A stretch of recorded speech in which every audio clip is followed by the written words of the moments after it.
मैं हूं डॉक्टर तनवीर। आज हम बात करते हैं एल्बुमिनेरिया के बारे में।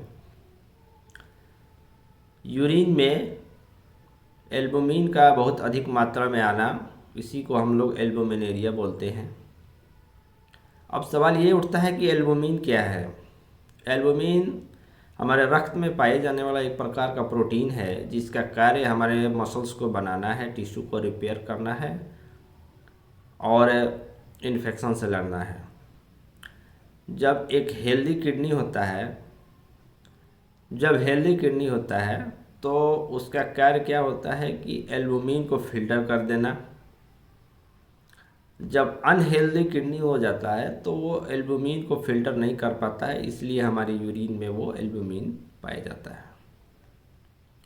अब इसके पीछे का कारण क्या है, तो हाइपरटेंशन हो सकता है, किडनी डिजीज़ हो सकता है, डायबिटीज़ हो सकता है और हार्ट डिजीज़ हो सकता है। इसके अलावा गैस्ट्रोइंटेस्टाइनल डिजीज़ और इन्फ्लेमेटरी डिजीज़ हो सकते हैं।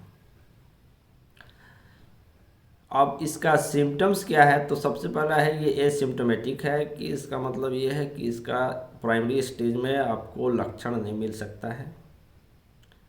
और दूसरा लक्षण ये है कि फोमी यूरिन, मतलब कि हमारे मूत्र में झाग का आना, ये हो सकता है। और तीसरा हो सकता है कि हमारे हाथ पैर और चेहरे में सूजन का होना हो सकता है। ये इसका लक्षण है। अब इसको डायग्नोस कैसे हम करते हैं, तो इसका हम लोग जब यूरिन टेस्ट करते हैं तो उसमें एल्बुमिन का अधिक होना, अधिक मात्रा में पाए जाना, तो इसके लिए मैनेजमेंट और ट्रीटमेंट के लिए हमें स्पेशलिस्ट यानी कि किडनी के स्पेशलिस्ट डॉक्टर यानी कि नेफ्रोलॉजिस्ट से हमें मिलना आवश्यक है। वो इसका ट्रीटमेंट बेहतर ढंग से करते हैं और हमें आने वाले बीमारियों से भी बचाते हैं।